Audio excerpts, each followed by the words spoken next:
بسم اللہ الحمد للہ والصلاۃ والسلام علی رسول اللہ وعلی آلہ وصحبہ اجمعین، اما بعد فاعوذ باللہ من الشیطان الرجیم، بسم اللہ الرحمن الرحیم، رب اشرح لی صدری ویسر لی امری واحلل عقدۃ من لسانی یفقہوا قولی۔ السلام علیکم ورحمۃ اللہ وبرکاتہ۔ ڈیئر برادرز سسٹرز، اور ایک دفعہ پھر خوش آمدید ہمارا یہ اسپیشل پروگرام جس میں ہم قرآن تفسیر کی بات کر رہے ہیں، خاص طور پر 30ویں پارے کی، اور آج ہم سورۃ الشمس کور کریں گے۔ تھوڑی دیر پہلے ہم لوگوں نے یہ سیشن سٹارٹ کیا تھا، لیکن تھوڑا سا کوئی کنیکشن پرابلم ہو گیا تھا، جس کی وجہ سے ہمیں یہ سیشن کو دوبارہ سٹارٹ کرنا پڑا ہے۔ تو انشاءاللہ اللہ تعالیٰ سے دعا ہے کہ ہمارا اب جو معاملہ ہے وہ بالکل سموتھلی چلے۔ تو میں نے صرف 1 منٹ کی بات کی تھی، جس کے بعد کنیکشن کا پرابلم ہوا، تو میں دہرا دیتا ہوں جو کچھ میں نے کہا تھا، تاکہ جو بھی ہمارے نئے جوائن کرنے والے ہیں ان کو بھی بات معلوم ہو جائے۔ تو ہمارا آج کا جو موضوع ہے وہ سورۃ الشمس ہے، اور سورۃ الشمس جو ہے یہ ایک مکی سورہ ہے جو کہ ارلی مکن پیریڈ میں ہم کہہ سکتے ہیں کہ نازل ہوئی، اور اس کا جو سینٹرل تھیم ہے وہ یہ ہے کہ اللہ سبحانہ تعالیٰ نے انسان کو اختیار دیا ہے کہ وہ صحیح اور غلط کے بیچ میں فیصلہ کر سکتا ہے۔ سورۃ الشمس یہ قرآن مجید کی وہ سورہ ہے جہاں پر اللہ سبحانہ تعالیٰ نے سب سے زیادہ قسمیں کھائی ہیں۔ یعنی پورے قرآن میں کئی ایسے مقامات ہیں جہاں پہ اللہ تعالیٰ نے یکے بعد دیگرے ملٹیپل قسمیں کھائی ہیں، جیسا کہ والتین والزیتون وطور سینین وہذا البلد الامین، ٹھیک ہے، تو یہ ایک سیکوینس میں قسمیں آ رہی ہیں۔ اسی طرح سے اس کا مطلب کیا ہوا کہ ایک قسم کھانا اور پھر ملٹیپل کھانا، اس میں فرق کیا ہے؟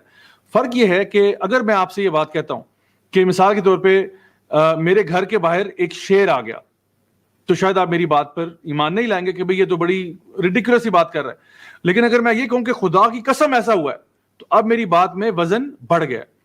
اسی طرح سے میں اگر ایک قسم نہ کھاؤں اور 3 کھا لوں، میں کہتا ہوں خدا کی قسم، الرحمن کی قسم، الرحیم کی قسم، اس ذات کی قسم جس کے ہاتھ میں میری جان ہے، میرے گھر کے باہر ایسا ایسا ہوا، تو اب میری بات کا جو وزن ہے وہ بڑھ گیا، کیونکہ اتنی زیادہ قسمیں کھائیں، اور پھر ایک جواب القسم تھا، ایک وہ بات تھی جس کو میں نے اتنی اہمیت دی کہ اس سے پہلے میں نے 4 قسمیں کھا لی۔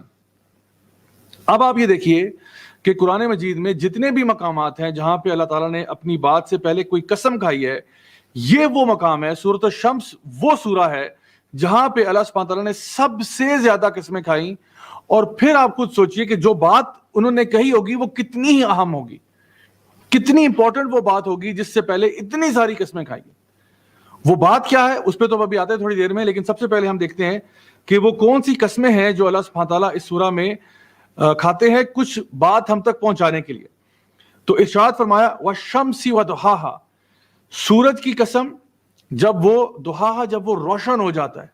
تو شروع سے ہی آپ کو پتہ چل رہا ہے کہ اللہ تعالیٰ جو ہے وہ ایک صبح کا منظر جو ہے اس کی طرف اشارہ کر رہے ہیں، والشمس وضحاها۔ آگے فرمایا والقمر اذا تلاها، اور چاند کی قسم جب وہ، یعنی تلاہا، تلاوہ ہم کہتے ہیں نا، یعنی جب آپ قرآن مجید پڑھتے ہیں، تلاوت کرتے ہیں، تو آپ اس کو فالو الانگ کر رہے ہوتے ہیں، ساتھ ساتھ آپ کبھی کبھار اپنی انگلی رکھ کے بھی فالو کر رہے ہوتے ہیں، ٹھیک ہے۔ تو یہ جو ہے نا فالو کرنے کا یہ ہے والقمر اذا تلاہا، یعنی سورج نکلتا ہے، پھر سورج غروب ہوتا ہے اور چاند نکل آتا ہے، چاند سورج کے پیچھے پیچھے آ رہا ہوتا ہے، یعنی ایک دونوں کا ایک سائیکلک موشن ہے جو آپ کو نظر آتا ہے۔ والشمس وضحاها والقمر اذا تلاها والنہار اذا جلاها، اور دن جب وہ اپنے آپ کو جلاها ظاہر کر دیتا ہے اور دن نکل آتا ہے، یعنی شمس اور قمر کا تعلق ہوا دن کا، والنہار اذا جلاها واللیل اذا یغشاها، اور رات کی قسم جب وہ یغشاها، سورۃ الغاشیہ میں آپ کو یاد ہوگا، یعنی جب وہ گھیر لیتی ہے، رات جو ہے وہ پوری طرح سے لپیٹ لیتی ہے، تو یعنی دن کی قسم کھائی جا رہی ہے جب وہ اپنی برائٹنس شو کر دیتا ہے، ڈسپلے کر دیتا ہے، اور رات جب اس سارے ڈسپلے کو پیک اپ کر دیتی ہے۔ تو آپ دیکھ رہے ہیں کتنا خوبصورت کانٹراسٹ ہے شمس اور قمر کا، دن اور رات کا۔ والسماء وما بناها، اور آسمان کی قسم اور جس ذات نے اس کو پیدا کیا، جس ذات نے اس کو بنا دیا۔ والارض وما طحاها، اور زمین کی قسم اور جس ذات نے اس کو پھیلا دیا۔ تو آپ دیکھیں، اب آسمان اور زمین بھی 2 اپوزٹ ہیں نا، سورج چاند، دن رات، آسمان اور زمین، سب کی قسمیں اللہ تعالیٰ نے یہاں پہ کھائیں، اور اس ذات کی بھی جس نے بنایا، یعنی کہ آسمان کی قسم۔ اور ساتھ جب آپ آسمان کو دیکھتے ہو نا، تو آپ کہتے ہو کیا ہی وہ ذات ہوگی جس نے آسمان کو پیدا کیا، کیا ہی وہ ذات ہوگی جس نے اتنا بڑا آسمان ہمارے اوپر ڈال دیا۔ حل تری من فطور، تمہیں تو اس میں کریک بھی نظر نہیں آتے، جتنی اچھی سے اچھی بلڈنگ ہو نا اس میں کریک پڑ جاتے ہیں۔ آپ نئی بلڈنگ بنائیں بالکل زبردست، اس کے اوپر ایک چھت ڈالیں، خوبصورت چھت ہے، لیکن کچھ عرصے کے بعد اس میں بھی دراڑیں پڑ جاتی ہیں, کریک آ جاتے ہیں, پینٹ دوبارہ کرنا پڑتا ہے. لیکن یہ آسمان کیا آسمان ہے کہ نہ تو اس میں کریک پڑتے ہیں, اور ایسا آسمان ہے کہ ہر وقت کلرز بھی بدلتا رہتا ہے. امیجن کریں اگر آسمان صرف ایک رنگ کا ہوتا تو جب انسان دیکھتا ہے کہ کبھی آسمان بلو ہوتا ہے, کبھی وائٹ ہوتا ہے, کبھی وہ سرخی سی اس میں آ جاتی ہے, کبھی اورنجش ٹنج آتی ہے, کبھی یلوش ٹون آتی ہے, مختلف دن کے حصوں میں نا آسمان رنگ بدلتا رہتا ہے, کبھی بادل بہت آ جاتے ہیں, کبھی اندھیرا ہو جاتا ہے. یعنی یہ سارے کی ساری چیزیں جو ہیں وہ ہوتی ہیں, یعنی انسان کی آنکھوں کو بھی نا وہ بڑا محظوظ کر رہی ہوتی ہیں. تو کیا وہ ذات ہے جس نے اس خوبصورتی سے آسمان کو پیدا کیا, وَالسَّمَاءِ وَمَا بَنَاهَا وَالْأَرْضِ وَمَا طَحَاهَا, اور زمین کو دیکھو کیسے بچھا دیا تمہارے لیے. زمین جس کے اوپر آپ کودنا شروع کر دیں آپ زمین کے اندر نہیں جا سکتے, آپ زمین کے اوپر چھلانگے ماریں آپ اندر نہیں جائیں گے, لیکن اسی زمین سے ایک گھاس کا پتا جو ہے وہ باہر نکل آتا ہے, اندر سے باہر وہ نکل آتا ہے, یعنی وہ کیا آدھے گرام کا بھی نہیں ہوگا, اور آپ جو ہے وہ 100 پاؤنڈ کے بعد بھی جو ہے نا وہ اندر چھلانگے مار مار کے اندر نہیں جاتے. اور کیا کچھ آپ زمین کے اندر ڈالتے ہیں, اور زمین آپ کو کیا کچھ دیتی ہے, اور کس طرح اللہ تعالیٰ نے بچھا دیا اس کو آپ کے لیے کہ آپ اس کے اوپر اپنی عمارتیں کھڑی کر دیتے ہیں, اس کے اوپر کنسٹرکشن کرتے ہیں.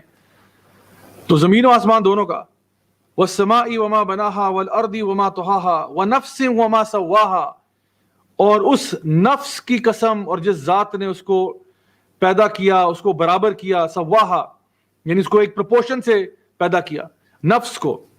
تو نفس کی بھی قسم کھائی جا رہی ہے, اور جس ذات نے, جس رب کائنات نے اس کو پیدا کیا اس کی بھی قسم کھائی جا رہی ہے. فَأَلْهَمَهَا فُجُورَهَا وَتَقْوَاهَا, اور پھر اس نے اس پر الہام کیا, فَأَلْهَمَهَا فُجُورَهَا وَتَقْوَاهَا, اس کو فجور کا اور فسق کا اور گناہوں کا راستہ بھی دکھا دیا, وَتَقْوَاهَا, اور تقوی کا راستہ بھی دکھا دیا. ابھی تک جو کچھ ہوا یہ ایک قسموں کا سلسلہ ہے جہاں پہ اللہ تعالیٰ نے کچھ چیزوں کی قسمیں کھائیں, اور بات جو آئے گی وہ بھی اس کے بعد ہے. لیکن یہاں پہ اللہ تعالیٰ نے ایک بیلنس بتایا ہے کہ ہر چیز میں ایک بیلنس ہے, چاہے وہ سورج چاند کا ہو, آسمان اور زمین کا ہو, دن اور رات کا ہو, یا ایک ایسی نفس کا ہو جو کہ تقوی والی بھی ہو سکتی ہے اور فاجر بھی ہو سکتی ہے. ایک ایکولیبریم ہے, ایک بیلنس ہے جو اللہ تعالیٰ نے کریٹ کیا, ایک اچھی روح اور ایک بری روح دونوں کا تذکرہ موجود ہے. اب سوال یہ پیدا ہوتا ہے کہ انسان آخر کار فسق اور فجور کی طرف کیوں جاتا ہے اور تقوی کی طرف کیوں جاتا ہے. یہ جو اللہ تعالیٰ نے ہمارے اندر ایک نفس پیدا کیا نا, نفس لوامہ, جو کہ ہمیں ٹوکتی رہتی ہے اندر سے, یہ بڑی خوبصورت چیز ہے جس کو انگلش میں گلٹی کانشنس بھی کہتے ہیں, لیکن یہ اس کی پراپر ڈیفینیشن نہیں ہے, لیکن بہرحال ایک آئیڈیا ہے کہ انسان کو جو گلٹی فیلنگ اندر سے آتی ہے. پھر حدیث مبارکہ میں جیسے پتہ چلتا ہے کہ انسان کو فطرت پہ پیدا کیا گیا. تو یہ انسان کی فطرت کیا ہے؟ فطرت جو ہے نا وہ ایسا نہیں ہے کہ آپ کے پاس کوئی انفارمیشن ہوتی ہے. فطرت جو ہے نا وہ ایک ابیلٹی ہے. بڑا امپورٹنٹ پوائنٹ ہے کہ آپ نوٹ کیجئے گا. فطرت جو ہے نا, جو کہتے ہیں کہ ہر بچہ فطرت پہ پیدا ہوا, فطرت کا مطلب ہوتا ہے, فطرت سالمہ میں پیدا ہونے کا مطلب یہ ہے کہ اس کی جو ابیلٹی ہے, یعنی جس طرح آئی سائٹ ہے نا, یہ ایک ابیلٹی ہے. آنکھ جو ہے نا یہ ایک ابیلٹی ہے کہ آپ ایک چیز دیکھ سکتے ہیں. کانوں کی جو سماعت ہے یہ ایک ابیلٹی ہے. کسی کی ابیلٹی زیادہ ہے, کسی کی کم ہے. میں اونچا سنتا ہوں یا آہستہ سنتا ہوں, میں دور تک دیکھ سکتا ہوں یا کم دیکھ سکتا ہوں, یہ میری آنکھوں کی ابیلٹی ہے. پھر میرے کانوں کی ابیلٹی ہے, میرے دماغ کی ابیلٹی ہے کہ میں زیادہ سوچ سکتا ہوں یا کم سوچ سکتا ہوں.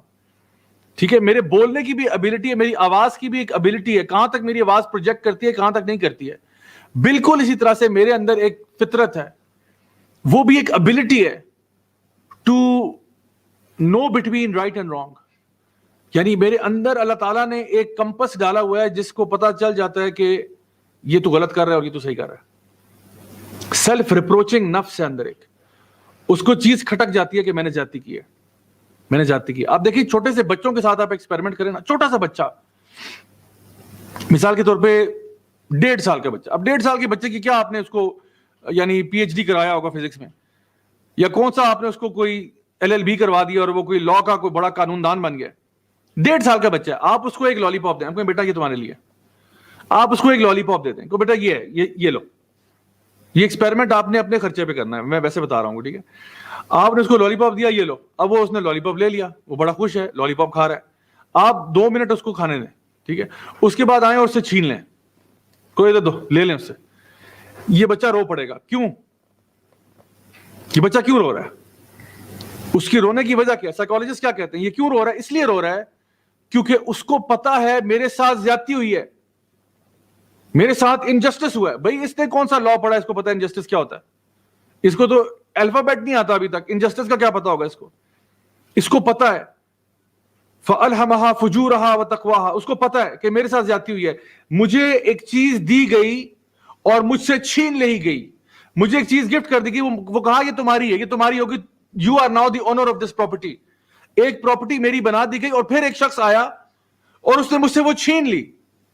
وہ رو رہا ہے بچہ کیونکہ وہ بے بس ہے، وہ کیا کرے؟ وہ آپ سے لڑ تو سکتا نہیں ہے، وہ روئے گا کیونکہ اس کو پتا ہے میرے ساتھ ناانصافی ہوئی ہے. فَأَلْهَمَهَا فُجُورَهَا وَتَقْوَاهَا، اللہ تعالیٰ نے آپ کے اندر ایک فطرت پہ پیدا کیا، آپ کو پتا ہوتا ہے، بچپن سے پتا ہوتا ہے کہ یہ صحیح ہو رہا ہے یا غلط ہو رہا ہے.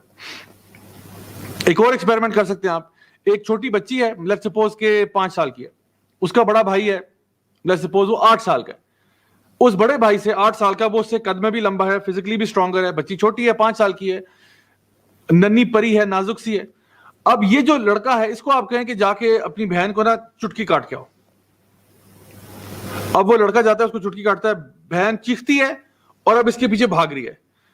بہن پیچھے پیچھے بھاگ رہی ہے کوئی جوتا لے کے یا تھپڑ مارنے کے لیے، اور بھائی آگے آگے بھاگ رہا ہے. حالانکہ بھائی جو ہے وہ زیادہ طاقتور ہے، وہ فزیکلی اسٹرانگر ہے، وہ چاہے تو بہن کو اوور پاور کر لے، لیکن وہ کیوں بھاگ رہا ہے؟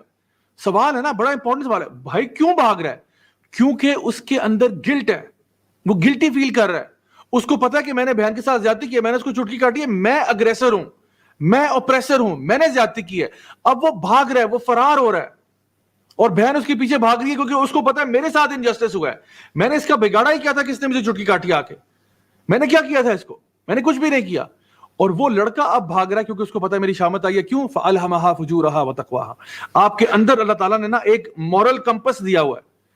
اسی لیے نبی کریم صلی اللہ علیہ وسلم کی حدیث آپ نے فرمایا کہ جو رانگ ایکشن ہے نا، گناہ جو ہے نا، وہ آپ کے ہارٹ کو اریٹیٹ کرتا ہے، گناہ آپ کے ہارٹ کو اریٹیٹ کرتا ہے. لیکن میں آپ کو ایک بات بتاتا چلوں کہ کبھی کبھار ہم اپنی فطرت کو اتنا پیس دیتے ہیں کہ ہماری جو ابیلٹی ہے نا یہ ختم ہو جاتی ہے. جس طرح کہ انسان کی بینائی کھو جاتی ہے، جس طرح کہ انسان کی سماعت چلی جاتی ہے، جس طرح ایک انسان کی گویائی چلی جاتی ہے، ابیلٹی ختم ہو جاتی ہے، اسی طرح سے کبھی کبھار انسان کا دل مر جاتا ہے، انسان کا ضمیر مردہ ہو جاتا ہے.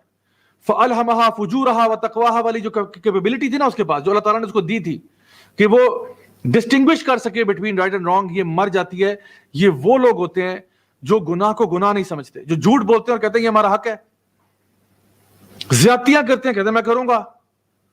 اندر سے ان کی فطرت، شروع میں ان کو یہ چیز اریٹیٹ کرتی تھی، جب یہ شروع میں لوگوں کے ساتھ زیادتیاں کرتے تھے ان کو وہ چیز چبھتی تھی، لیکن انہوں نے وہ گناہ اتنا دفعہ کیا، اتنی دفعہ کیا، اتنی دفعہ کیا کہ اب ان کا ضمیر مر چکا ہے. اس کی مثال یہ ہے کہ آپ کسی پبلک ٹوائلٹ میں جائیں نا، تھوڑی سی ناخوشگوار مثال ہے لیکن انشاءاللہ سمجھانے کے لیے ضروری ہے. آپ کسی پبلک ٹوائلٹ میں جائیں، پبلک ٹوائلٹ عوامی ٹوائلٹ ہے کوئی جہاں پہ ہر بندہ جاتا ہے. کسی عام طور پہ جب ہم لوگ ٹریول کر رہے ہوتے ہیں ایک شہر سے دوسرے شہر، بیچ میں کہیں ہوٹل کوئی آ گیا، کوئی ریسٹورینٹ آ گیا جہاں رکے، وہ پبلک ٹوائلٹ ہے. اب اس ٹوائلٹ میں جب ہم جاتے ہیں تو اندر بہت بدبو آ رہی ہے، آپ اس بدبو میں 15 منٹ کھڑے رہیں، آپ کہوگے کہ سب کچھ نارمل ہے. آپ کا دوست کوئی باہر سے آیا، وہ جب داخل ہوا اس نے کہا او مائی گاڈ اتنی گندی اسمیل میں تم کیسے کھڑے ہو؟ آپ نے کہا کون سی اسمیل؟ بالکل ٹھیک ہے یہ تو. کیونکہ 15 منٹ میں نا آپ کا سسٹم امیون ہو گیا، اس سے آپ کا سسٹم عادی ہو گیا. بالکل اسی طرح سے جب انسان گناہوں میں پڑتا ہے نا، ایک سٹیٹ ایسی آتی ہے کہ وہ گناہ اس کو گناہ ہی نہیں لگتے، اور پھر ایک ایسی سٹیٹ آتی ہے جہاں پہ اس کا ضمیر مر جاتا ہے. وہ جو اس کی کیپیسٹی تھی نا رائٹ اور رانگ کو ڈسٹنگوش کرنے والی، وہ کیپیسٹی اس کی چلی جاتی ہے. تو اللہ سبحانہ تعالیٰ ہماری توجہ جو ہے نا اس کی طرف کر رہے ہیں کہ انسان کے اندر یہ بات موجود ہے. آپ کو پتا ہے کہ ایک بڑی انٹرسٹنگ میں ریسرچ پڑھ رہا تھا جس میں دنیا بھر کے بچے 4 سال کے 5 سال کے ان کو لیا گیا اور ان کو یہ کہا گیا، ان کو ایک ویڈیو دکھایا گیا، اور یہ جو بچے ہیں یہ ان میں سے کوئی ایسے ہیں جو کہ ملحدین کے بچے ہیں جن کے ماں باپ ایتھیسٹ ہیں، کچھ جو ہے وہ ہندوؤں کے بچے ہیں، کوئی کرسچنز کے بچے ہیں، کوئی جوز کے ہیں، کوئی مسلمانوں کے، ڈفرنٹ بیک گراؤنڈ کے بچے ہیں. اور ان سب کو ایک ویڈیو دکھایا گیا. ویڈیو کیا تھا کہ ایک بچہ جو ہے وہ سیب چوری کر رہا ہے. یہ ان کو ایک ویڈیو، ایک ڈرامہ دکھایا جا رہا ہے جس میں ایک بچہ جو ہے وہ سیب چوری کر رہا ہے. اچھا وہ یہ چھوٹے بچے ہیں، یہ جو بچے دیکھ رہے ہیں 4-5 سال کے ہیں. مطلب ان کی کوئی کنڈیشننگ ابھی خاص نہیں ہوئی ہے, 4-5 سال میں کیا ان کو آپ نے پڑھا دیا ہوگا. اور ہیں بھی ڈفرنٹ کلچرز کے ہیں, ڈفرنٹ بیک گراؤنڈس کے ہیں, مذہب والے یا لادین قسم کے, ہر قسم کا بچہ ہے. ان کو دکھایا گیا کہ ایک بچہ جو ہے وہ سیب چوری کر رہا ہے ایک ویڈیو میں, اور پھر اس کو دکھایا گیا اگلے سین میں وہ بچہ ایک پل کے اوپر سے گزر رہا ہے, اور گزرتے گزرتے وہ پل کلیپس کر جاتا ہے, پل ٹوٹ گیا اور بچہ نیچے گر گیا. تو جب ان بچوں سے پوچھا گیا کہ پل کیوں ٹوٹا, پل کیوں ٹوٹا, تو سب بچوں نے جواب یہ دیا اس لیے ٹوٹا کیونکہ اس نے سیب چوری کیا تھا. یہ ایک پراپر ایکیڈیمک ریسرچ پیپر ہے جس میں انہوں نے یہ بات ڈفرنٹ بیک گراؤنڈ کے بچوں سے کی کہ جب ان کو یہ دکھایا کہ ایک بچہ چوری کر رہا ہے اور اس کے بعد ایک پل ٹوٹا. اب مجھے بتائیں, ویسے کامن سینس کی بات ہے, سیب چوری کرنے کا کیا تعلق ہے پل ٹوٹنے سے؟ نارملی تو ہم یہ کہیں گے نا کہ کنسٹرکشن اس کی پل کیوں ٹوٹا, کیونکہ اس کی فاؤنڈیشنز ویک تھیں, اس کے اندر کوئی اور مسئلہ تھا, وہاں کی جو سوئل ایروڈ کر گئی تھی, کوئی ایسا ریزن نہیں کیا. لیکن بچے جن کی فطرت اور جو کیپیسٹی ہے رائٹ اور رانگ کو ڈیسائفر کرنے والی, وہ بھی سالم ہے نا, تو وہ کہہ رہے ہیں کہ ان کو پتہ ہے جو ہے نا مکافات عمل کوئی چیز ہوتی ہے کہ اس نے برا کیا تھا, اس کے ساتھ برا ہوا ہے. فَأَلْهَمَهَا فُجُورَهَا وَتَقْوَاهَا. اللہ تعالیٰ نے انسان کے اندر نا یہ کیپیبلٹی ڈالی ہے کہ اس کو پتا ہوتا ہے کہ اگر میں برا کروں گا نا میرے ساتھ برا ہوگا. اللہ تعالیٰ نے ہر انسان کے اندر یہ چیز ڈالی ہوئی ہے کہ جب تو زمین پہ ظلم کرے گا نا تو کیسے بچے گا. تو دنیا میں تو بچ جائے گا, آخرت میں بچ سکتا ہے؟ کبھی بھی نہیں بچ سکتا. تیرے اندر تجھے یہ بات پتا ہے, deep down in your heart you know that justice has to prevail. دل کی اندر کی گہرائیوں میں تجھے یہ بات پتا ہے کہ ایک دن عدل و انصاف ضرور ہوگا, اگر یہاں نہ ہوا تو وہاں ضرور ہوگا. تو اللہ تعالیٰ یہاں پہ بہت پاورفل ایک بات کی ہے یہ ساری قسمیں کھانے کے بعد. اور اب اصل میں بات آ رہی ہے جو کہ جواب القسم ہے. اتنی ساری قسمیں کھانے کے بعد, بات اسٹیبلش کرنے کے بعد, اب آ رہا ہے جی جواب. کس چیز پر قسم کھائی جا رہی ہے؟ قد افلح من زکاہا وقد خاب من دساہا. کامیاب ہو گیا جس نے اپنے نفس کا تزکیہ کر دیا, اور برباد ہو گیا جس نے اپنے نفس کو برباد کر دیا.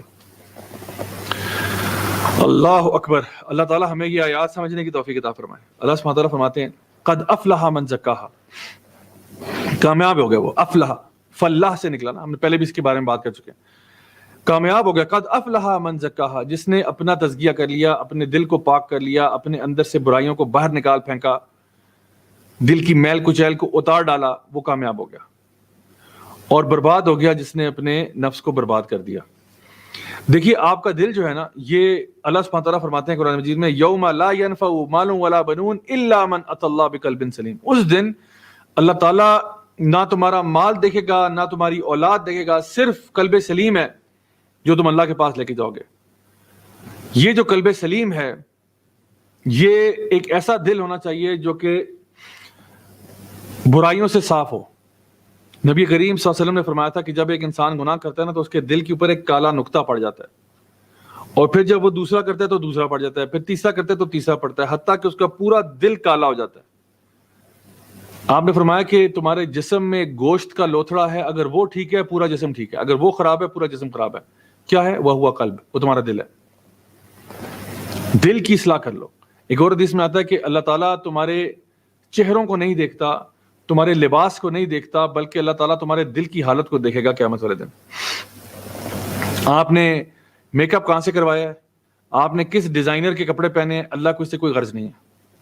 اللہ کو یہ غرض ہے کہ آپ کے دل کے اندر کی حالت کیسی ہے, کیا آپ قلب سلیم لے کر جا رہے ہیں یا نہیں لے کے جا رہے, نفس مطمئنہ بن کے جا رہے ہیں یا نہیں بن کے جا رہے. یہ چیک کرنا ہے. وہ کیسے بنیں گے؟ اپنا تزکیہ کرنا ہے. تزکیہ کیا بلا ہوتی ہے بھائی؟ تزکیہ ہوتا ہے نفس کا صفایا, دل کو صاف کرنا. کیسے؟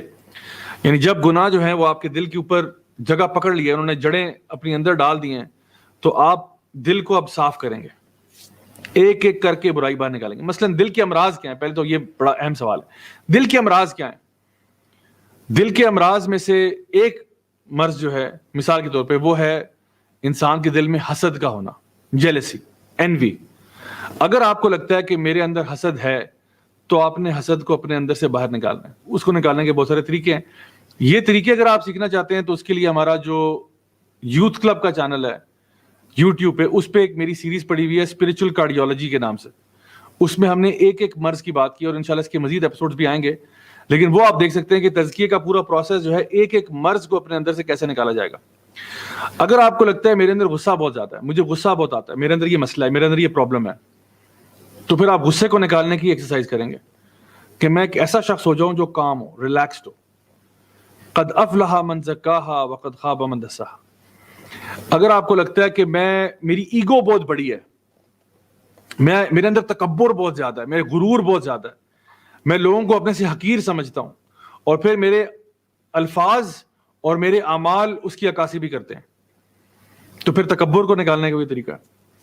ہماری امت میں ایسے ایسے لوگ گزرے ہیں, بڑے بڑے امام گزرے ہیں, جو اپنے ساتھ ایک بندے کو ہائر کر لیتے تھے, ایک بندے کو نوکری پہ ساتھ رکھتے تھے کہ تو نے سارا دن مجھے برا بھلا کہنا ہے, سارا دن تو نے مجھے تانے دینے کہ تو فلانا ہے, تو کیا بڑا, تو فنے کھاں آیا بیٹا, تو مطلب ہر بندے, مطلب آپ نے مجھے کرٹیسائز کرنا ہے, سارا دن تانے دو, گالیاں نکالو, برا بھلا کو, اور میرا کام ہے کہ میں غصہ پی جاؤں اور میں اپنے آپ کو حقیر سمجھوں. 2 مہینے تو میرے ساتھ ہو, یہ لو میرے سے سیلری پکڑو, 2 مہینے تم نے میرے ساتھ چلنا ہے اور سارا دن میری انسلٹ کرنی ہے, کیونکہ مجھے پتا ہے میرے اندر ایک پرابلم ہے, میں اپنے آپ کو بہت فنے خان سمجھتا ہوں, یا مجھے غصہ بہت جلدی آتا ہے. تو تمہارے ساتھ میں پریکٹس کرنا چاہتا ہوں, میں تمہیں پیسے دوں گا کیونکہ میرے لیے اپنے اندر سے اس ایب کو نکالنا بہت ضروری ہے. گالیاں میں کھا لوں گا, انسلٹ بھی کھا لوں گا, تانے بھی سن لوں گا, لیکن اس ایب کو نکالنا ضروری ہے. تزکیہ کرنے کے لیے میں کچھ کرنے کے لیے تیار ہوں, میں نے تزکیہ کرنا ہے اپنا, کیونکہ اللہ تعالیٰ نے فرما دیا یوم لا ينفع مال ولا بنون الا من اتى اللہ بقلب سلیم. اللہ کو تمہارا مال نہیں چاہیے, اللہ کو تمہاری اولاد نہیں چاہیے, اللہ صرف دیکھا تمہارے دل کی حالت کیا ہے. کیونکہ my dear brothers and sisters, یہ بات سمجھ لیں کہ ہمارا دل جو ہے نا, اس کی انویزیبل دنیا کے اندر سے ہمارے اعمال نکلتے ہیں. شیخ الاسلام ابن تیمیہ رحمہ اللہ فرماتے ہیں کہ دل جو ہے نا وہ ایک ہنڈیا ہے. دل کیا ہے؟ ایک ہنڈیا ہے, اور ہنڈیا کے اندر جو بھی پک رہا ہوتا ہے نا دل کے اندر, وہی انسان کی زبان سے باہر نکلتا ہے. زبان اس کا چمچ ہے. آپ کے اندر, مطلب اندر آپ کے بغض ہے, کینہ ہے, حسد ہے, نفرت ہے, تو زبان سے آپ کیا اچھی باتیں کریں گے, یہ بغض آپ کا باہر نکلے گا نہ چاہتے ہوئے. ویسے آپ ہو سکتا ہے اوپر سے بہت بناوٹ کر رہے ہو, لیکن کہیں نہ کہیں آپ ٹونٹ مار ہی دیں گے کسی کو, کہیں نہ کہیں آپ تنزیہ بات کر ہی دیں گے, کہیں نہ کہیں آپ انسلٹ کر ہی دیں گے, کہیں نہ کہیں آپ کسی کو بلٹل کر ہی دیں گے, کیونکہ آپ کے اندر جو پک رہی تھی نا چیز, وہ چیز ہی خراب تھی. تو اس کو صاف کرنا مقصود ہے, اس کو صاف کرنا مقصود ہے. تو اصل میں کیا ہے, it is from the invisible realm of our hearts from where are actions emerge. ایک بندہ ہے نا, وہ چلیں بندے کو چھوڑیں, آپ ابلیس پہ آ جائیں. ابلیس نے کیا کیا تھا؟ اللہ تعالیٰ نے ابلیس کو حکم دیا کہ ابلیس آدم کے آگے سجدہ کرو. ابلیس نے کہا میں نہیں کرتا, میں نہیں کرتا. اب یہ کیا ہے؟ اللہ کی نافرمانی ہے. ابلیس کو اللہ تعالیٰ ڈائریکٹ حکم دے رہے ہیں کہ ابلیس آدم کو تعظیم کا سجدہ کرو جس طرح باقی فرشتے کر رہے ہیں. ابلیس کہتا ہے نہیں کرنا میں نے. اب یہ اللہ کی نافرمانی کیوں کر رہا ہے؟ کیونکہ اندر مسئلہ کچھ اور ہے. اندر کیا ہے؟ دل کے اندر کیا ہے؟ تکبر ہے. دل کے اندر کیا ہے؟ حسد ہے. اور پھر اس نے اس کا اظہار کیا, اس نے کہا انا خیر منہ, میں سے بہتر ہوں. خلقتنی من نار وخلقتہ من طین, میں کیوں سجدہ کروں, میں تو بہتر ہوں اس سے, مجھے تو نے آگ سے بنایا ہے, اس کو مٹی سے بنایا ہے. آگ اس کے ذہن کے مطابق, حالانکہ دلیل کوئی نہیں تھی اس کے پاس, اس کے ذہن کے مطابق آگ مٹی سے بہتر ہے, اور وہ کہہ رہا ہے میں سجدہ نہیں کروں گا, میں سپیریئر کریچر ہوں, وہ انفیریئر ہے. حالانکہ اللہ تعالیٰ نے انسان کو, آدم علیہ السلام کو اشرف المخلوقات بنایا تھا, اسی لیے سب سے تعظیم کا سجدہ کروایا تھا. ابلیس نے انکار کر دیا کیونکہ اس کے دل کے اندر ایک چیز پک رہی تھی, وہ نظر نہیں آ رہی تھی. کبھی کبھار انسان ہوتا ہے وہ نمازیں پڑھ رہا ہے, روزے رکھ رہا ہے, ہر سال حج عمرہ کرتا ہے, لیکن اندر کے کچھ امراض ایسے ہیں جو بھی باہر نہیں آئے. تکبر اس کا چھپا ہوا ہے. جب وہ ٹیسٹ ہوگا تو پتہ چلے گا کہ جی واقعی میں تکبر تھا یا نہیں تھا, کہ انسان عاجزی انکساری والا تھا, یا اس کے اندر انتہا درجے کا تکبر بڑھا ہوا تھا. تو اصل میں ہمارے جو بھی اعمال ہیں نا, ان کا جو دار و مدار ہے وہ ایکچولی اس سٹیٹ پہ ہے. یعنی انما الاعمال بالنیات ہم کہتے ہیں نا, اعمال کا دار و مدار نیت پر ہے. نیت کہاں ہوتی ہے؟ نیت دل میں ہوتی ہے. آپ کسی کے ساتھ اچھا کر رہے ہیں, وہ کیوں کر رہے ہیں وہ تو آپ ہی کو پتا کیوں کر رہے ہیں. آپ کسی کے ساتھ برا کر رہے ہیں, آپ کیوں کر رہے ہیں وہ آپ ہی کو پتا ہے. کبھی کبھار لوگ کسی کے ساتھ اچھا کر رہے ہوتے ہیں لیکن نیت بری ہوتی ہے. مثال کے طور پہ آپ کسی کو جا کے, آپ کی بیسٹ فرینڈ ہے, آپ اس کو جا کے 3 کلو مٹھائی دے آتے ہیں. دیکھنے میں تو یہ بہت اچھا عمل ہے, 3 کلو مٹھائی, اور وہ بھی اس کی فیوریٹ والی. آپ نے کہا کنگریچولیشنز, میں اتنی خوش تھی کہ تم میری بیسٹ فرینڈ ہو, یہ لو 3 کلو مٹھائی. لیکن مٹھائی دینے کی انٹینشن یہ تھی کہ یہ ویٹ پٹ آن کرے اور اتنی اسمارٹ نہ لگے جتنی میں لگنا چاہتی ہوں. تو کیا تھا, عمل تو بڑا اچھا کیا, لیکن آپ کے اندر کیا تھا, اندر آپ کی جو نیت تھی نا وہ کسی کا نقصان پہنچانے کی تھی.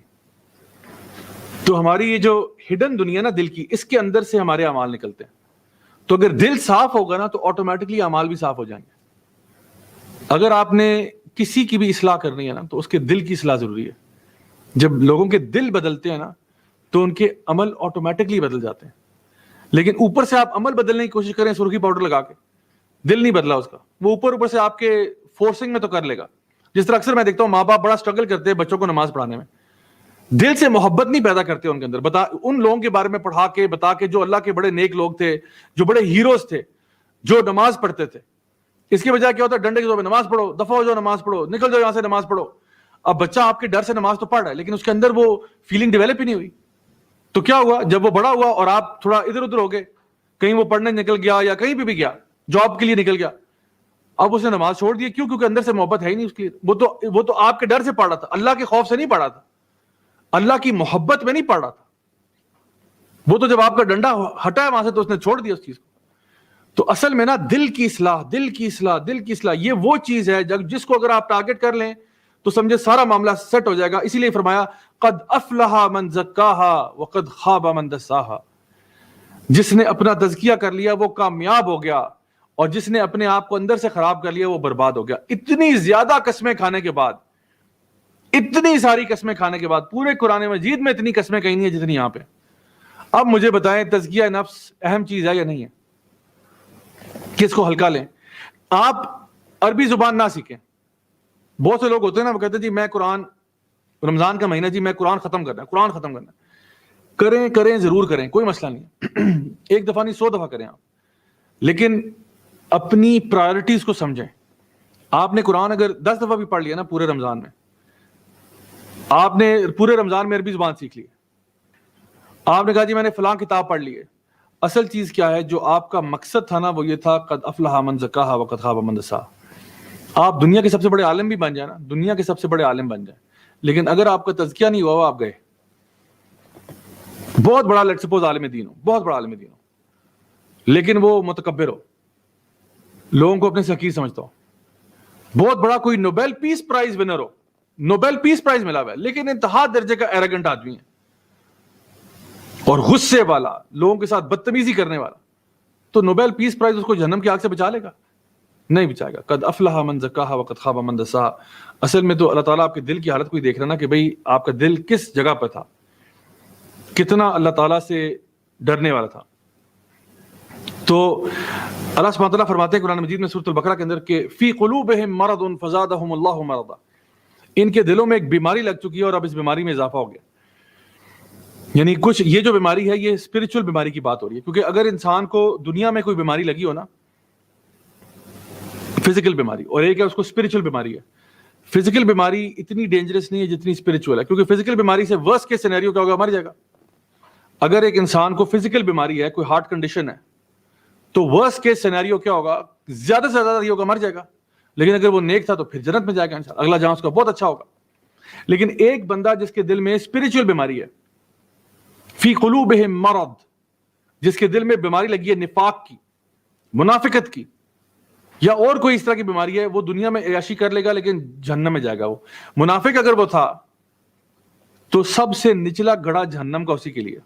اوپر سے مسلمان بنا ہوا تھا, اندر سے وہ بالکل یعنی نہ اسلام کو پسند کرتا تھا, نہ اللہ تعالیٰ کے احکامات ماننے کا اس کو کوئی شوق تھا, لیکن اوپر سے اس نے اسلام کا لبادہ ضرور اڑا ہوا تھا لوگوں کو دکھانے کے لیے کہ بھئی میں تمہارے میں سے ہوں. تو اصل میں چیز کیا ہے, آپ کے دل کی اصلاح جو ہے یہ بہت زیادہ ضروری چیز ہے, جس کے بغیر ہمارا یعنی کوئی کام ایکسیپٹیبل ہی نہیں ہو سکتا جب تک آپ کی نیت پیچھے ٹھیک نہیں ہے. تو اس دل کو بھی ایک غذا چاہیے ہوتی ہے, دل کی بھی ایک غذا ہے, اور وہ موسیقی نہیں ہے. اللہ تعالیٰ فرماتے ہیں الا بذکر اللہ تطمئن القلوب, یقیناً اللہ کے ذکر سے دلوں کو اطمینان ملتا ہے. اگر آپ نے دل کو سکون پہنچانا ہے نا, دل کی اصلاح کرنی ہے, دل کو ریکٹیفائی کرنا ہے, دل کو کا تزکیہ کرنا ہے, اس کا ایک بہت بڑا طریقہ جو ہے وہ کیا ہے, الا بذکر اللہ تطمئن القلوب. یقیناً اللہ تعالیٰ کے ذکر سے دلوں کو اطمینان ملتا ہے. جتنا زیادہ آپ اللہ کو یاد کرتے ہیں, چاہے وہ اذکار کے ذریعے ہو، سبحان اللہ، الحمدللہ، اللہ اکبر، یہ بھی ذکر ہے، چاہے وہ نماز کے ذریعے ہو، اقیم الصلاۃ لذکری، نماز قائم کرو میرے ذکر کے لیے. قرآن مجید کو اللہ تعالیٰ نے کہا الذکر، تو قرآن کی تلاوت کے ذریعے ہو، قرآن کے اوپر سمجھنے سے انسان کا تزکیہ ہو، یہ بھی بہت بڑی چیز ہے. جمعے کی نماز کو ذکر کہا گیا کہ جب جمعے کی اذان ہو جائے سارے کام چھوڑو اور اللہ کے ذکر کی طرف آ جاؤ، یہ بھی ذکر ہے. اور پھر ایک ایسا ذکر بھی ہے کہ جب انسان، اللہ تعالیٰ فرماتے ہیں کہ جب انسان کا بزنس یا اس کی تجارت یا اس کی جاب اس کو اللہ تعالیٰ کے ذکر سے غافل نہیں کرتی. یہ کیسا ذکر ہے؟ یہ وہ ذکر ہے کہ انسان ہر حالت میں اللہ کو یاد رکھتا ہے.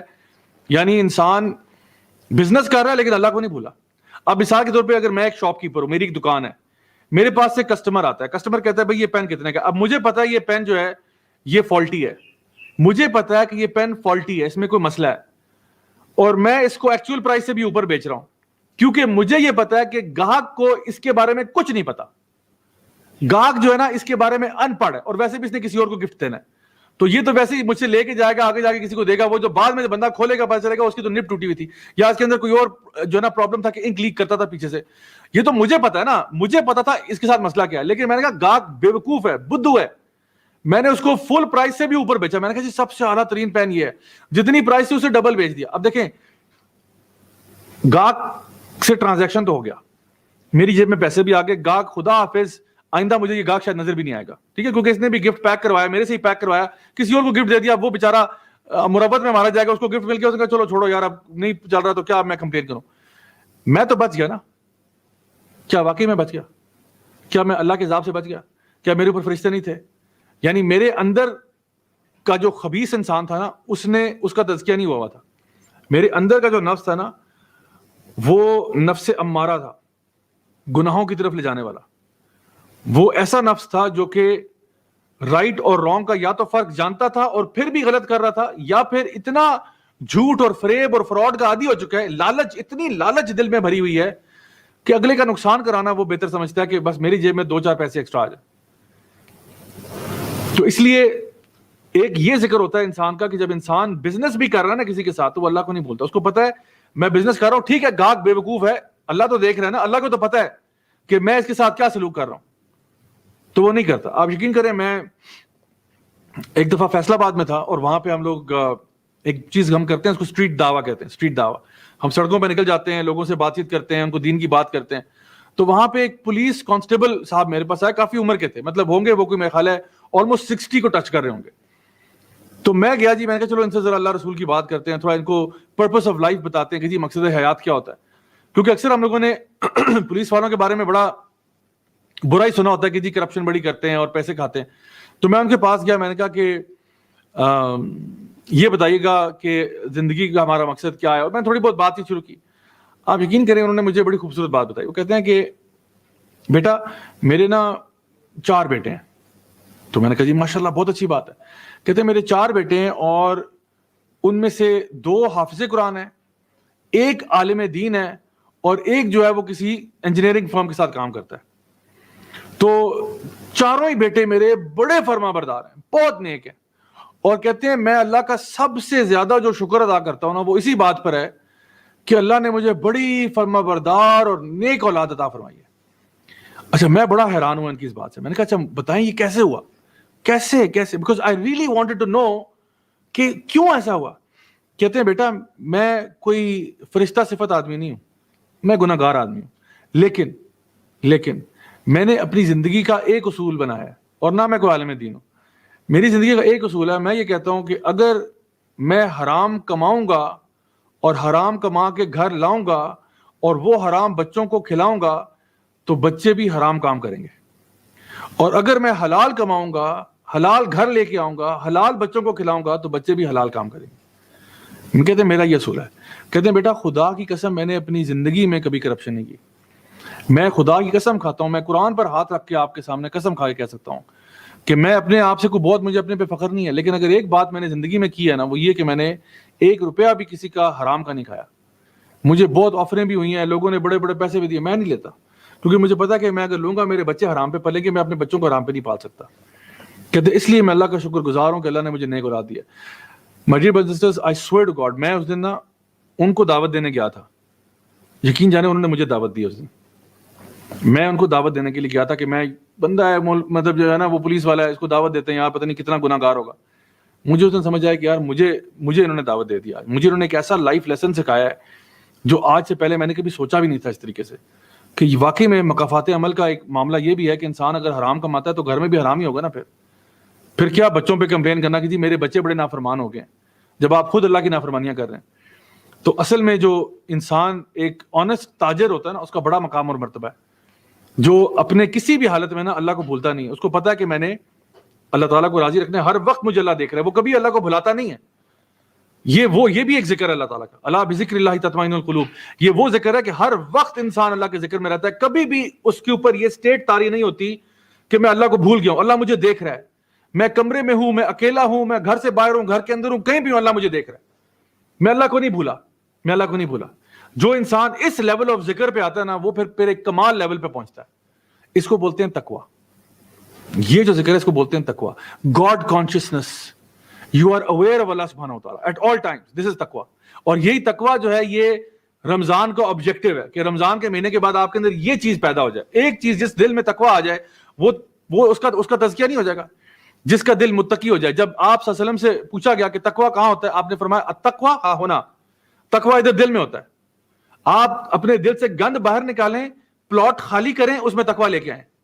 جس پلاٹ میں کچرا پڑا ہوا ہے وہاں پہ تقویٰ کدھر گھسے گا جا کے, جگہ ہی نہیں ہے. ساری آکوپینسی جو ہے وہ تو بغض, کینہ, حسد, نفرت اور یعنی لالچ نے لی ہوئی ہے.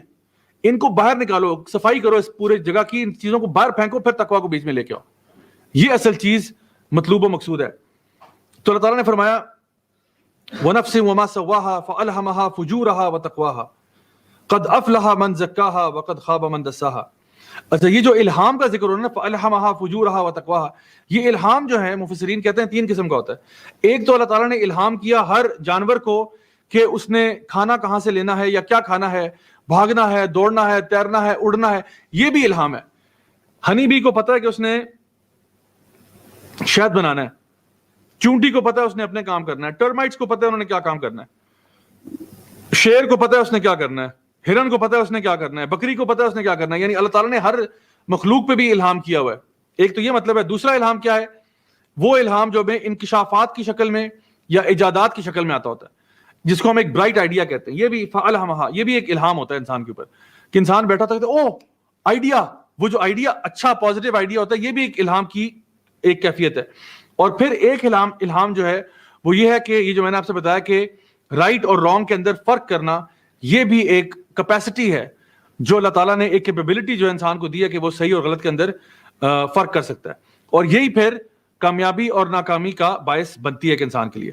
نبی کریم صلی اللہ علیہ وسلم کی ایک دعا ہے, آپ فرمایا کرتے تھے اللہم انت نفسی, اللہم آتی نفسی تقواہا انت ولیہا و مولاہا وانت خیر من زکاہا. یعنی کہ آپ کہتے تھے اے اللہ تو میرے نفس کو تقوی عطا فرما دے. اللہم آتی نفسی تقواہا انت ولیہا و مولاہا, تو ہی میرا ولی ہے اور تو ہی میرا مولا ہے. وانت خیر من زکاہا, اور تو سب سے بہتر ہے تزکیہ کرنے والا, یعنی تو ہی بہتر ہے کہ جو میرے نفس کا صفایا کر سکتا ہے. تو یہ ساری باتیں سمجھنے کے بعد ہم دیکھتے ہیں کہ اللہ سبحانہ تعالیٰ قرآن مجید میں ارشاد فرماتے ہیں کہ ان اللہ لا یغیر ما بقوم حتی یغیر ما بانفسہم. اللہ تعالیٰ اس قوم کی حالت اس وقت تک نہیں بدلتا جب تک وہ اپنی حالت کو خود نہیں بدلتے. آپ معاشرے میں چینج لانا چاہتے ہیں, اپنی اصلاح کریں, اپنی حالت کو بدلیں. ہر بندہ اگر یہ کام شروع کرے تو معاشرہ اچھا معاشرہ ہوگا, بہتر معاشرہ ہوگا.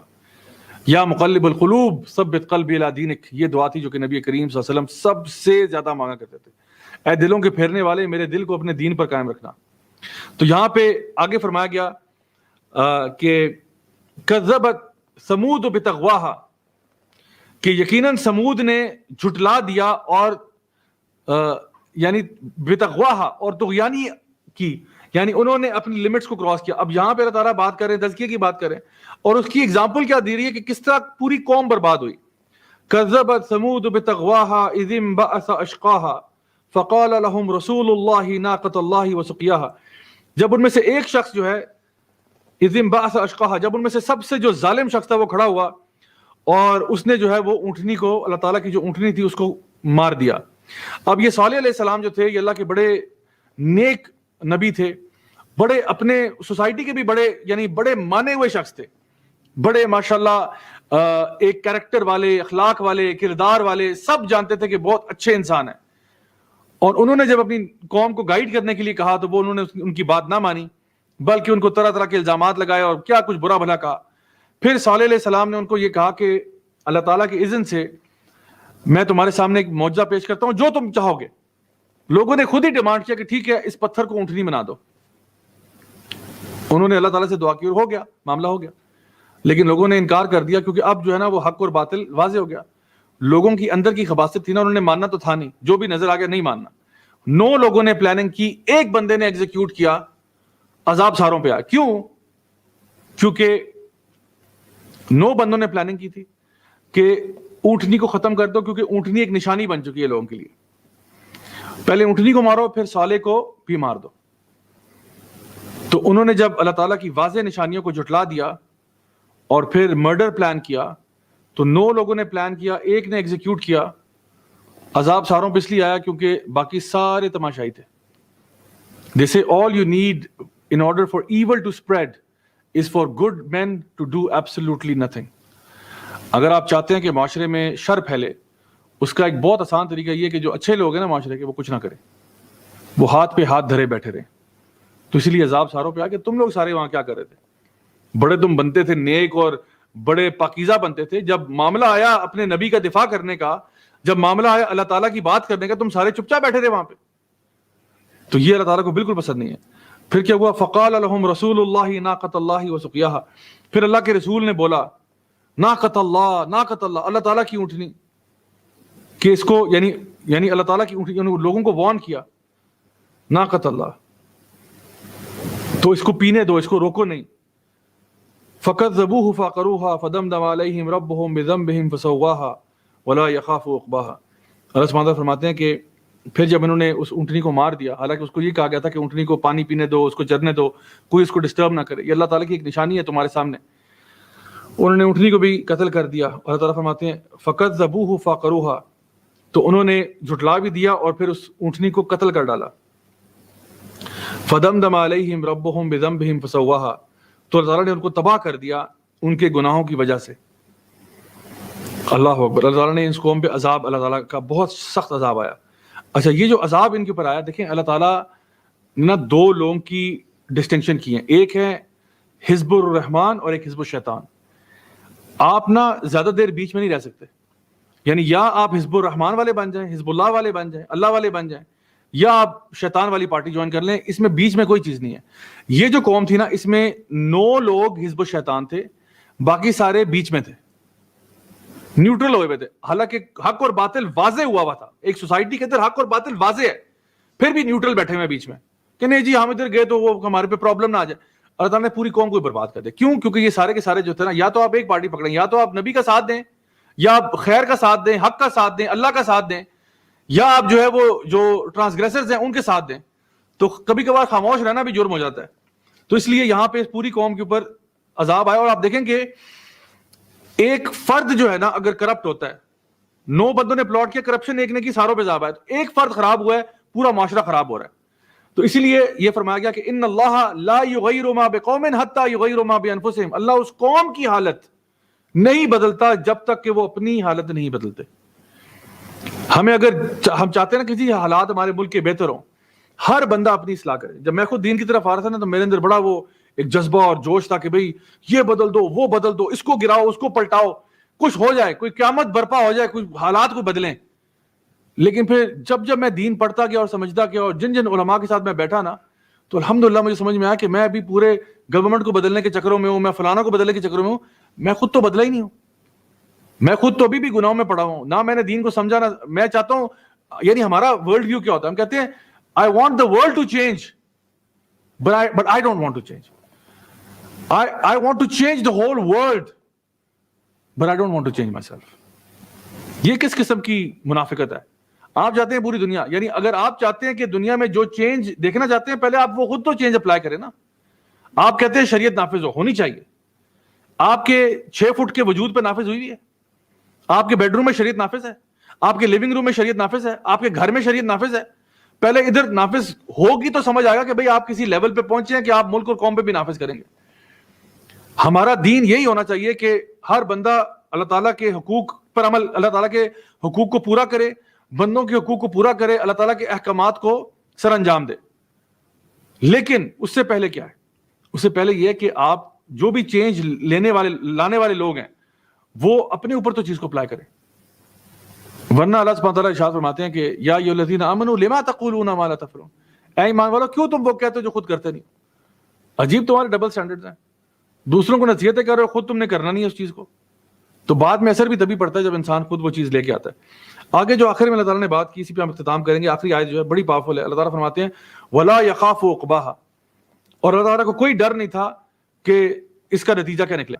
یعنی اللہ تعالیٰ نے ایک پوری قوم کو تباہ کر دیا. یہ پورا دیکھیں نا، پوری سورہ کس طرح کلائمیکس پہ آ رہی ہے. یعنی بتایا جا رہا ہے پریکٹیکل اگزامپل کے ذریعے کیسے قوم سمود برباد کر دی گئی اپنے لیک آف تزکیہ کی وجہ سے. قوم کا تزکیہ نہیں ہوا تھا، ان کے اندر ایک خباثت تھی، ان کے اندر ایک تکذیب تھی، ان کے اندر ایک جھٹلانا تھا، ان کے اندر ایک نافرمانی تھی جو ظاہر ہو گئی جب انہوں نے اللہ تعالیٰ کی اونٹنی کو مار دیا. اور اس کا نتیجہ یہ ہوا اللہ تعالیٰ نے ان ساروں کو مار دیا. اللہ تعالیٰ فرماتے ہیں ولا یخاف عقباہا، اللہ تعالیٰ کسی کانسیکوینس سے ڈرتا نہیں ہے. یعنی کہ عام طور پہ جب کوئی انسان کسی کو مارتا ہے نا، یا کسی کو پر حملہ کرتا ہے، تو اس کو ڈر ہوتا ہے کہ بھئی ادھر سے ریٹیلیشن آئے گی، وہاں سے کاؤنٹر سٹرائک آئے گی، ٹھیک ہے، کاؤنٹر اٹیک ہوگا میرے پہ. اللہ تعالیٰ کو اس چیز کا کوئی ڈر نہیں ہے کہ تم کوئی کاؤنٹر اٹیک کرو گے. ولا یخاف عقباہا، اللہ کو کسی کا ڈر نہیں ہے. اللہ کسی سے ڈرتا نہیں ہے. کوئی کہنا میرے پاس ٹینک ہے، میرے پاس بم ہے، میرے پاس ایٹم بم ہے. اللہ تعالیٰ کہتے ہیں تم میری نافرمانی کرو گے برباد کر کے رکھ دوں گا. تم میرے لوگوں کے ساتھ زیادتی کرو گے، تم نے میرے انبیاء کے ساتھ جو سلوک کیا، تم نے دینداروں کے ساتھ جو سلوک کیا، میں نہیں چھوڑوں گا. ولا یخاف عقباہا، اللہ کسی سے ڈرتا نہیں ہے. جو ظالم جابر زمین میں گھوم رہے ہیں، دندناتے پھر رہے ہیں، اپنے آپ کو پتہ نہیں فرعون سمجھا ہوا ہے انہوں نے، اللہ تعالیٰ کسی سے ڈرتا نہیں ہے. ایک سیکنڈ میں اللہ تعالیٰ ان کو اڑا سکتا ہے، صفحہ ہستی سے مٹا سکتا ہے. تو جو بڑے بڑے ظالم لوگ ہیں نا اس وقت، جو سن رہے ہیں، جو دیکھ رہے ہیں، جو گلوبل لیڈرز ہیں، جن تک اگر اللہ کرے ہماری بات پہنچے، ان کو ڈر جانا چاہیے، ان کو لرز جانا چاہیے کہ اللہ فرماتا ہے ولا یخاف عقباہا، اللہ کو کسی کا ڈر نہیں ہے. اللہ تمہیں صرف مہلت دیتا ہے، صرف مہلت دیتا ہے. اس کو یہ نہ سمجھنا کہ یہ معاذ اللہ ثم معاذ اللہ یہ کوئی اللہ تعالیٰ کی ویکنس ہے. اللہ تعالیٰ چاہے تمہیں ایک سیکنڈ میں زمین کے اندر گھسیڑ دے، تمہارے اوپر آگ کی بارش کر دے، زمین تمہیں نگل جائے، زلزلے تمہیں تباہ کر دیں، آسمانی ہوائیں چلیں اور تمہیں اپنی جگہ سے اکھاڑ پھینکیں. اللہ تعالیٰ ہر چیز پر قادر ہے. اور اگر اس میں سے کچھ بھی نہ کرے، اللہ تعالیٰ صرف کن کہہ دے اور تم تباہ ہو جاؤ. اور اللہ کو کوئی غم نہیں ہوگا، اس پہ کوئی ڈر نہیں ہوگا اللہ تعالیٰ کو اس کے اوپر. اللہ تعالیٰ کی پاور کو، اللہ تعالیٰ کے جلال کو سمجھیں.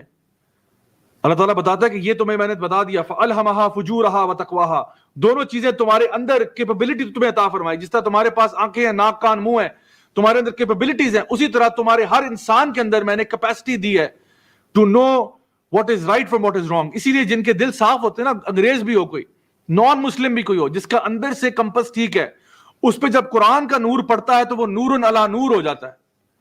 قرآن کا نور پڑا، اندر کے نور نے اس کو ایکسیپٹ کیا، اندر کی جو فطرت تھی اس نے اس کو ایکسیپٹ کیا کہ واقعی میں یہ سچ بات ہے، یہ جو قرآن آ رہا ہے یہ بالکل میری فطرت سے میچ کر رہا ہے، بالکل صحیح کہہ رہا ہے، یہ واقعی یہ سچ بات ہے. تو وہ نور علی نور ہو جاتا ہے. اسی لیے اسلام جو ہے اس وقت it's the fastest growing religion in the world. اللہ تعالیٰ جو ہے نا وہ اس کو ہماری ضرورت نہیں ہے، ہمیں اللہ کی ضرورت ہے. اگر ہم اپنا کام نہیں کریں گے، خدا کی قسم اگر ہم اپنا کام نہیں کریں گے، اللہ تعالیٰ ہمیں ریپلیس کر دے گا. اور اللہ تعالیٰ کوئی ایسے لوگ لے آئے گا جو اللہ کے فرما بردار ہوں گے اور ہمارے جیسے نہیں ہوں گے. مائی ڈیئر برادرز اینڈ سسٹرز، انشاءاللہ میں امید کرتا ہوں کہ ہمیں اللہ تعالیٰ سوچنے کی، غور و فکر کرنے کی توفیق عطا فرمائے کہ ہم ان آیات کو غور کریں.